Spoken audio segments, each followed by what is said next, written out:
അസ്സലാമു അലൈക്കും റഹ്മത്തുള്ളാഹി തആല വബറകാതുഹു.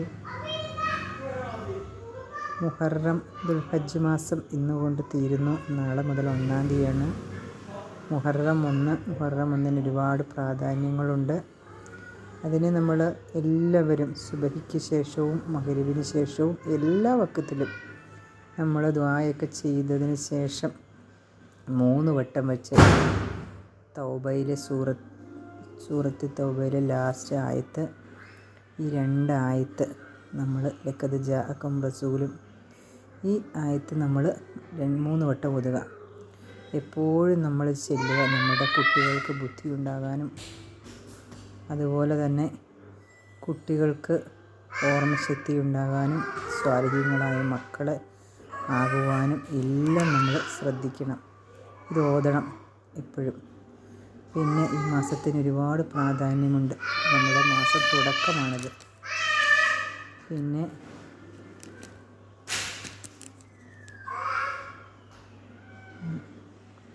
തുടക്കത്തിലാണ് ഈ മാസം തുടങ്ങുന്നതാണ്.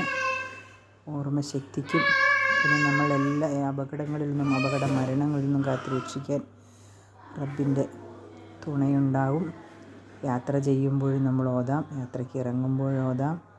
പിന്നെ നമ്മളുടെ മക്കൾ സ്വാലിഹീങ്ങളായ മക്കൾ ജനിക്കാൻ എത്ര തടസ്സങ്ങളുണ്ടെങ്കിലും ഇത് ഓതുക. നമുക്ക് വിജയം കിട്ടും, തീർച്ചയായും വിജയം കിട്ടും.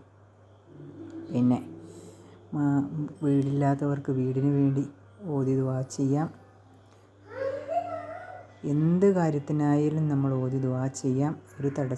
എല്ലാ തടസ്സങ്ങളും നീക്കിത്തന്ന് സൂറത്ത് തൗബയിലെ ഈ 2 ആയത്ത്, ബിസ്മിയില്ലാത്ത സൂറത്താണ് സൂറത്ത് തൗബ.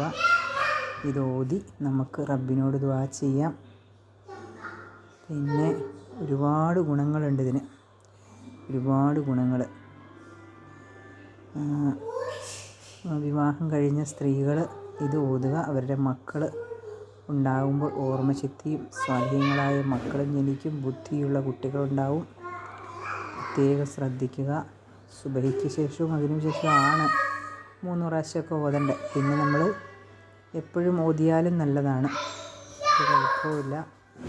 എല്ലാ നിലയിലും അള്ളാഹുവിൻ്റെ പൂർണ്ണ സഹായം നമുക്കുണ്ടാവും. നല്ല വിശ്വാസത്തോടു കൂടി നിങ്ങൾ ഓതുക. നിങ്ങൾക്ക് തീർച്ചയായും അള്ളാഹുവിൻ്റെ രക്ഷയെത്തും. ആദ്യമായിട്ടാണ് ഈ ചാനൽ കാണുന്നതെങ്കിൽ ഒന്ന് സബ്സ്ക്രൈബ് ചെയ്യാനും മറക്കരുത്. എൻ്റെ കമൻറ്റ് പറയുക.